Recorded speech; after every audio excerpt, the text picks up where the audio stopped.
오늘 우리 기도하기 위해 모이신 우리 성도님들 위해 또 하나님이 잘 되는 역사 도와주실 줄 믿습니다. 자, 오늘 함께할 하나님 말씀 제목은요, 율법은 초등교사라는 제목으로 또 함께 은혜를 나누고자 합니다. 자, 우리 금요일 밤 계속해서 우리 갈라디아서 말씀을 같이 나누고 있죠. 이 갈라디아서 말씀의 제일 큰 주제는 뭡니까? 바로 율법과 복음, 이렇게 얘기할 수도 있겠고, 그걸 조금 더 풀어서 본다면 우리가 무엇로 구원받는다는 얘기죠? 믿음으로 구원받는다. 그러면 율법으로는 구원받는다, 못 받는다? 율법으로 구원받는 게 아니다 라고 하는 것을 이 갈라디아서는 쭉 이 바울 사도가 이야기하고 있는 것입니다. 자, 이 문제에 대해서 우리가 먼저 생각할 것은, 바울이 그렇다고 해서 율법이 아예 필요 없는 것, 쓸데없는 것, 이렇게 말하지는 않았다라고 하는 것을 또 우리가 알아야 되겠습니다. 자, 바울도 역시 유대인입니다. 그렇죠? 바울 스스로 자기 자신에 대해서 이야기하기를 내가 히브리인 중에 히브리인이다 라고 이야기했고, 바리새인 중에 바리새인이다 라고 이렇게 이야기했습니다. 율법을 가장 뜨겁게 열심히 지키려고 했던 사람들, 우리는 이제 이 성경을 통해서 예수님께 많이 혼났던 바리새인만 생각하면 이 사람들 굉장히 가벼운 사람으로 우리가 생각하기 쉽습니다만, 이 바리새인들이 그렇게 가벼운 사람들이 아니고 굉장히 무거운 사람들입니다.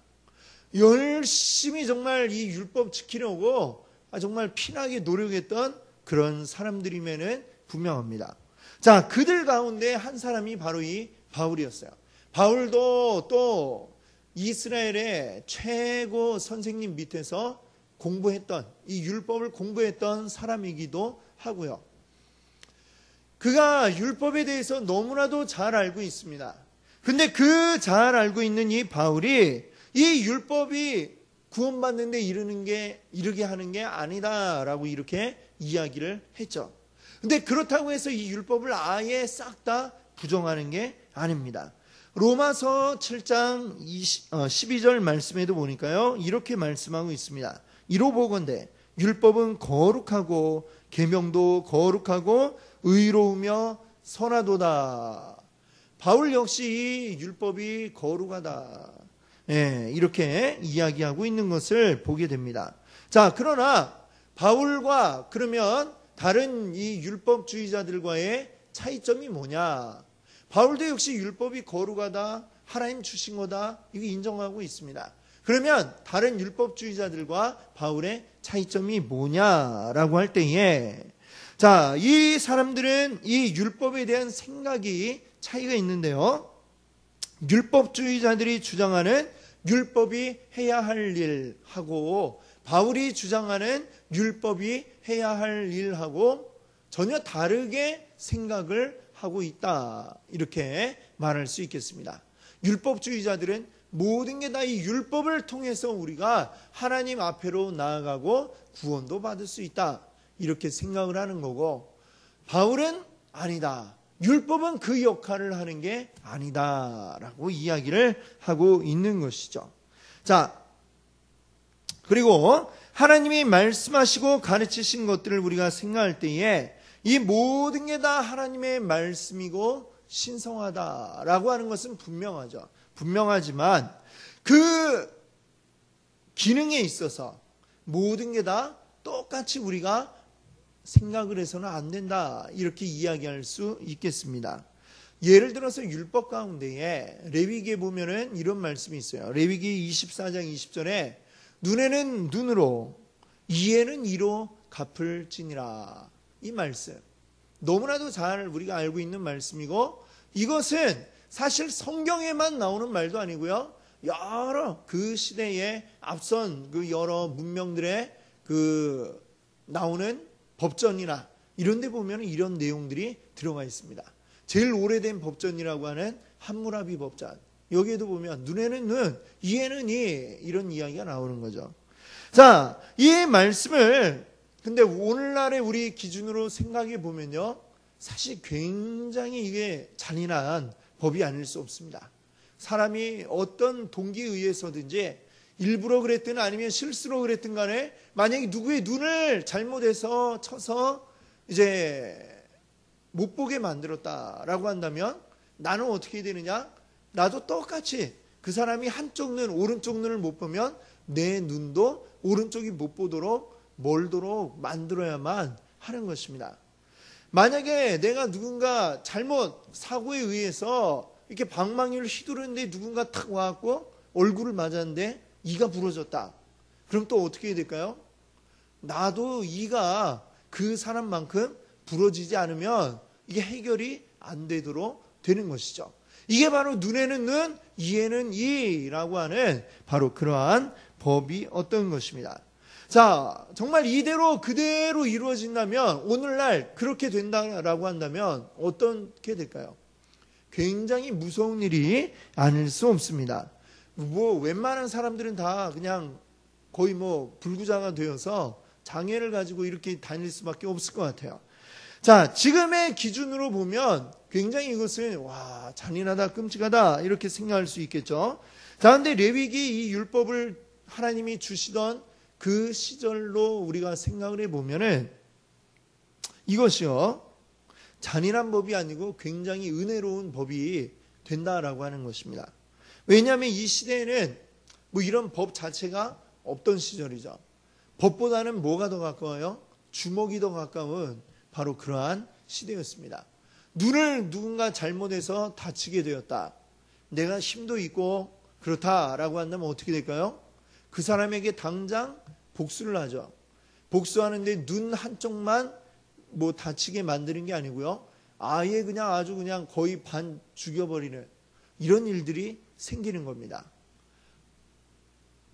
1만큼의 피해를 내가 입었다면 10만큼으로 되돌려주는 이러한 일들이 그 시대에는 아주 일반적인 바로 그러한 시대였다라고 하는 것입니다. 그렇기 때문에 오히려 그렇게 네가 피해 입은 것보다 더 돌려주는 이런 것을 하지 말고 그 받은 만큼만 되돌려 주어라 라고 하는 게 바로 눈에는 눈, 이에는 이라고 하는 법이다라고 하는 것이죠. 자, 이것을 또 생각해 보십시오. 이것이 아까도 말씀드렸듯이 오늘날까지 그대로 적용된다면 이게 굉장히 골 때리는 그런 법이 될 수밖에 없는 것입니다. 제가 예전에 TV를 보니까요. 지금도 이러한 눈에는 눈, 이에는 이 이러한 법의 전통이 지금도 이슬람권에는 남아 있습니다. 이슬람에는 그런 게 남아 있어갖고 사실 나라가 있고 그 나라의 법이 있음에도 불구하고 옛날에 전통적으로 해오던 그런 법들이 더 효력을 발휘하는 이런 경우들을 봅니다. 어떤 아이가 잘못해서 누구 걸 훔쳤다고 할 때에 그걸 훈계하는 게 아니고요. 바로 그냥 손모가지를 잘라버리고 이런 일들이 막 지금도 벌어지고 있죠.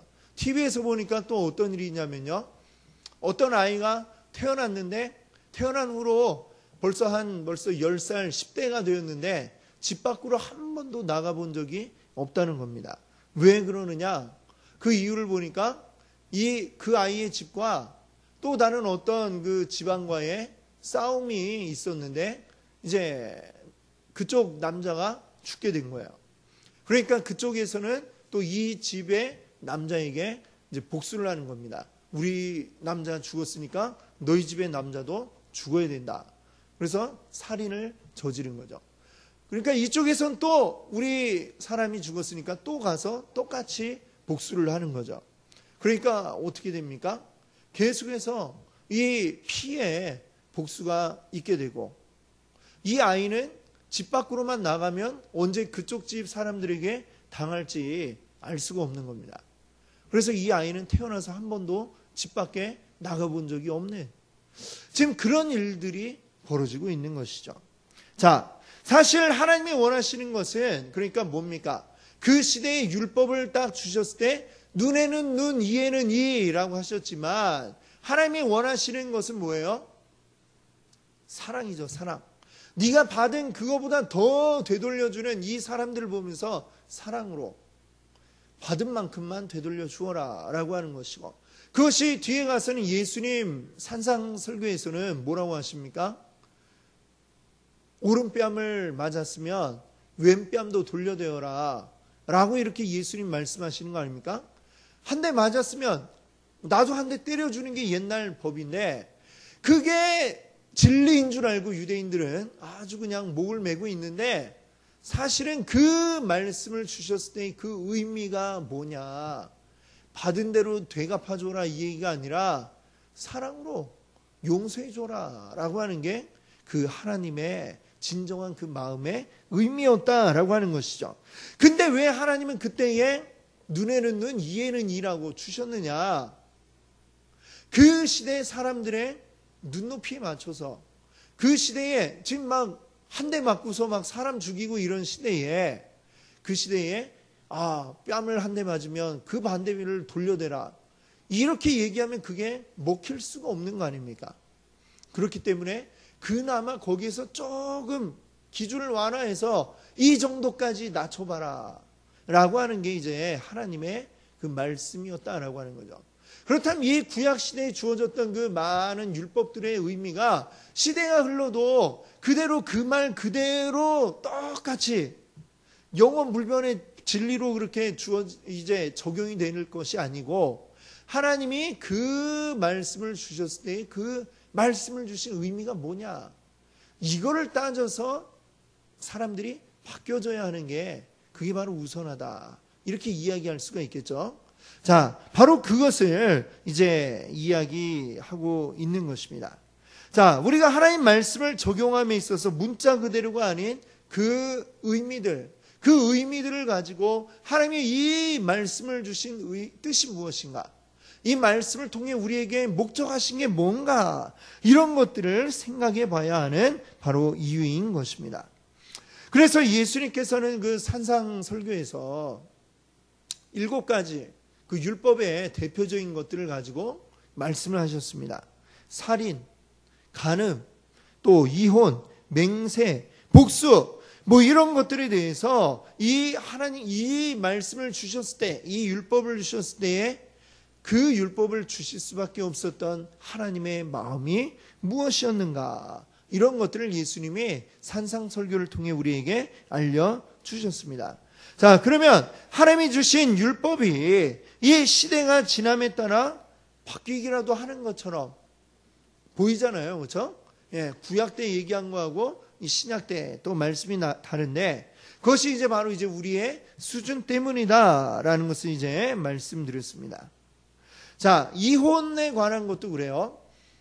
모세 율법에는 이혼 증서를 써주기만 하면 뭐 부인을 내쫓아 버려도 상관이 없다는 겁니다. 이혼 증서를 써주면 법적으로 하나님의 율법에 어긋남이 없어요. 그리고 이혼 증서 써주면 되지 않습니까? 그러니까 예수님이 이제 뭐라고 하세요? 그거는 아니다라는 게 바로 예수님 말씀이셨죠. 예수님이 알고 계신 하나님의 뜻은 뭐예요? 너희들이 너무 악하니까 그냥 막 이 여인들을 그냥 내쫓아 버리니까 차라리 이혼 증서라도 써줘서 쫓아내는 게 이 여인들이 그나마 살아갈 수 있는 길이 아닌가. 그걸 위해서 최소한으로 그냥 막 쫓아내지 말고 최소한 이혼 증서라도 써서 내쫓아라 라고 하는 게 이제 그 하나님의 뜻이었다라고 하는 거죠. 근데 그것에 대해서 이 유대인들은, 이 율법주의자들은 착각을 하고 있는 거죠.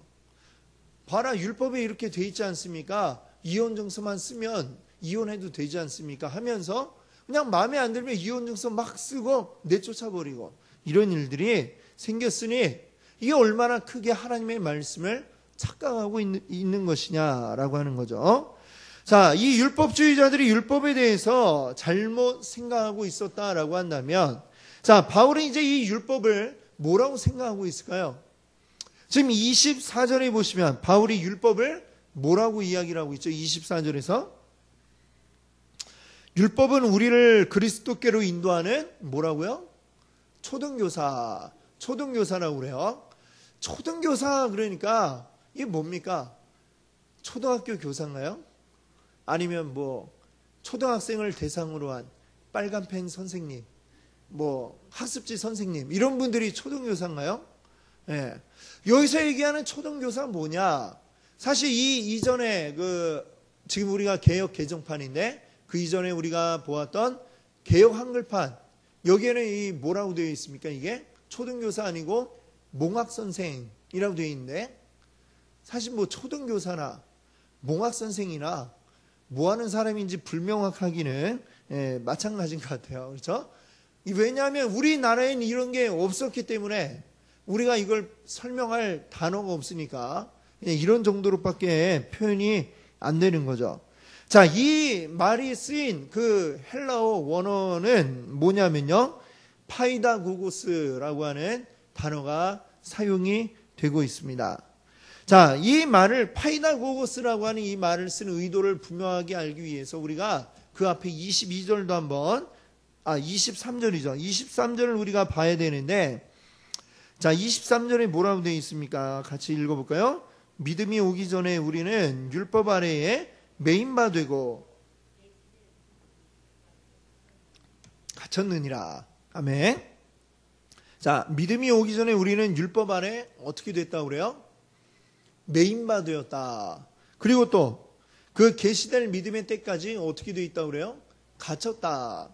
자, 이 뭐 매였다라고 하는 말이 여기에 쓰여 있는데 이 매였다라고 하는 그 말에 원래 가지고 있는 뜻, 헬라어에서 원래 가지고 있는 뜻은 뭐냐면요. 군인들이 사로잡은 적, 포로죠. 포로가 도망 못 가게 감시하는, 그 감시하다라는 뜻으로 쓰이는 단어입니다. 자, 그러니까 뭡니까? 이 감시하는 것도 우리가 생각하기에 따라서는 긍정적인 면도 있고 부정적인 그 의미도 있을 수가 있습니다. 감시한다. 만약에 어린 아이가 이제 갓난아이가 막 기다가 이제 자기가 혼자 걸을 수 있게 됐어요. 이 아이가 이제 걸을 수 있게 되었는데 걷는 이 아이가 막 자기가 걷는다고 처음에 조금 이제 막 걷게 되면은 어떻습니까? 엄마가 이제 붙잡아 주려고 하면 나 혼자 걷겠다고 하면서 어떻게 해요? 엄마 손을 뿌리치죠. 그러면 이 엄마 어떻게 할까요? 아이고 우리 애기가 다 컸구나. 이제 혼자 걸어 다닐 수 있구나 하고 그냥 이제 알아서 그럼 하렴 하고 내버려 둡니까? 자기 할 일 하고? 그렇지 않죠. 얘가 지금 이제 걸어서 몇 발짝 떼지만 보나마나 이제 분명히 또 넘어질 텐데 혹시라도 이제 뭐 모서리나 이런데 넘어져서 다치면 안 되니까 어떻게 합니까? 이 손을 뿌리치지만 그래도 알아서 손 잡지는 않지만 걔를 계속해서 지켜보고 있죠. 자, 이것도 감시한다는 그런 의미로 이렇게 우리가 볼 수가 있습니다. 감시하다의 어떤 긍정적인 계속해서 지켜보고 보살펴주기 위해서 지켜보는 이런 의미가 있을 수 있죠. 하지만 또 부정적인 의미는 어떤 것이 있겠습니까? 뭐 이 감시하다는 말 그대로 마치 어떤 그 감시관이 포로를 감시하는 것처럼 또 감옥에서 간수가 죄수들이 도망가나 안 가나 감시하는 것처럼 지켜보고 꼼짝달싹 못하게 올가맨다라는 이러한 의미도 가질 수가 있는 것이죠. 오늘 우리가 읽은 이 본문의 23절에 나오는 매였다라고 하는 의미는 그 부정적인 의미로 우리가 봐야 하는 것입니다. 꼼짝달싹 못하게 우리가 매였다. 감시당하고 거기에 사로잡혀 있다라는 의미죠. 어디에? 율법에. 자, 우리가 그리스도 이전에는 이 율법에 아주 올가매어서 포로로 잡혀있는 이러한 신세였다라고 말씀이 이야기하고 있는 것입니다. 자, 그러면 24절에 나오는 이 초등교사 아까 그 뭐라고 그랬습니까? 파이다고고스라고 그랬죠. 그러면 이 사람은 이 파이다고고스는 어떤 사람을 이야기하는 단어인가 하면 이 고대 그리스와 로마, 그리스 로마에는 노예들이 많이 있었습니다. 노예들. 힘을 키워서 전쟁을 하고 그러면 그 전쟁에서 이기면 적이었던 국가의 사람들은 이제 다 붙잡혀 오는 겁니다. 그리고 노예가 되는 거죠. 그리고 노예로 이제 부리는 가운데에 또 뭐 많은 사람들이 이제 육체적인 노동을 대부분 하겠지만 그들 가운데는 또 머리가 굉장히 비상하고 또 그 적대 국가에서 또 굉장히 공부를 많이 한 똑똑한 사람들도 있을 겁니다. 그렇죠? 그러면 그 사람들을 데려다가 또 이런 여러 가지 전문적인 지식이 필요하거나 또 똑똑해야 할 수 있는 이런 일들도 시켰던 것이죠. 예를 들면 그 주인의 재산을 관리하도록 시키고 또 여러 일들을 이제 쭉 진행을 하도록 시키거나 또는 또 가르치거나 하는 그런 일을 하는 사람들로 이제 사용을 했습니다. 이 파파이고고스라고 하는 것도 바로 그러한 사람들 가운데 하나인데요. 이 파파이고고스가 파이다고고스네요. 파이다고고스가 했던 일은 뭐냐면 그 주인집에 아이가 이제 공부를 해야 되는데 공부를 할 때에 선생님이 따로 있겠죠. 선생님 또는 학교 여기를 가야 되는데 이 파이다고고스가 그 주인집에 아이를 데리고 학교 선생님에게까지 데리고 가는 이러한 역할을 했다는 것입니다. 자, 근데 이거는 뭐 동서고금하고 예나 지금이나 동서양이나 차이가 없이 사실 어린아이들이 공부 좋아하는 애들이 없습니다. 그렇죠? 그거는 뭐 거의 그런 것 같아요. 간혹 이상한 애들이 하나씩 있죠. 공부가 즐거워요. 이런 애들 어쩌다 하나씩 있는데 그런 애는 진짜 특별한 애들이고 뭐 이 고대 그리스 로마에서도 어릴 때 공부하기 얼마나 싫었겠어요. 그렇죠? 그럼 이 아이가 꾀를 부리죠. 이제 꾀를 부려서 땡땡이를 치려고 여러 가지 꾀를 부립니다. 그러면 이제 학교 안 가고 선생님한테 안 가고 어디 놀러 가려고 하고 이럴 때에 이 파이다고고스가 어떤 일들을 하냐면은 매를 들고 다니고 회초리를 들고 다니면서 아주 엄격하게 그러면 안 되지 하면서 이 주인의 아들이지만 이 회초리로 때리고 딴 생각 못하게 만드는 겁니다. 그리고 반드시 그냥 학교 선생님에게까지 가도록 데리고 갔다 오는 바로 이러한 역할을 했던 사람이 바로 이 파이다고고스라고 하는 것이죠. 자, 그걸 이제 지금 우리 성경에는 초등교사라고 이렇게 했는데 초등교사 하면 꼭 이 사람이 선생님 같은 느낌이 드는데 선생님이 아니고 선생님에게로 데려가 주는 역할을 했던 사람이다라고 하는 것입니다.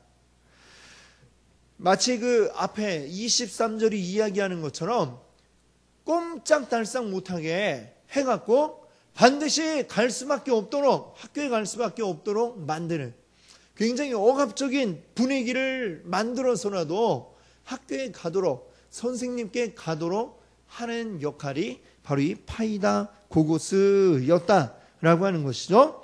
그래서 이 율법이 초등교사다, 파이다고고스다라고 하는 이야기는 뭡니까?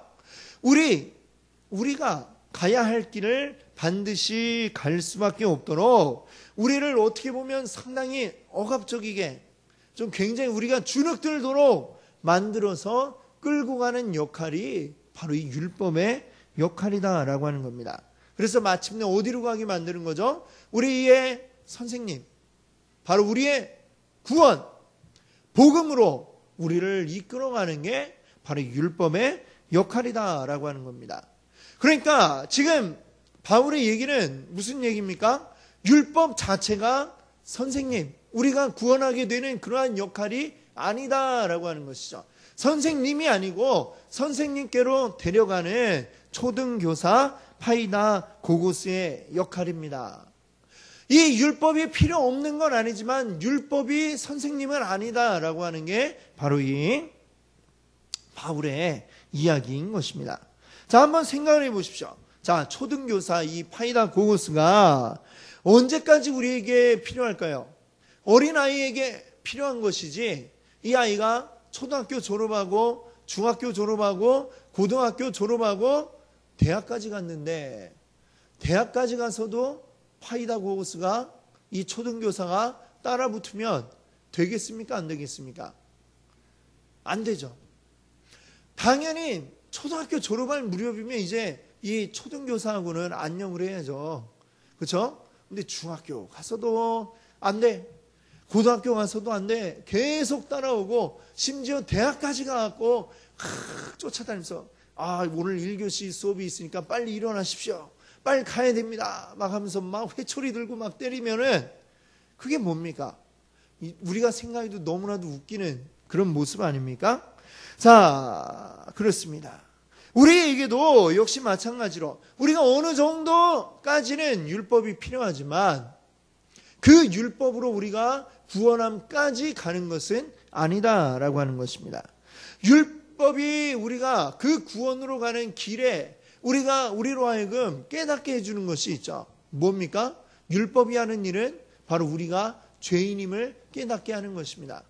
우리가 열심히 율법을 지키려고 해요. 열심히 지키고 따라보려고 하는데 열심히 내 힘으로 능력으로 해보려고 했으나 마침내는 다 그것을 하지 못하더라라고 하는 것을 깨닫게 되는 거죠.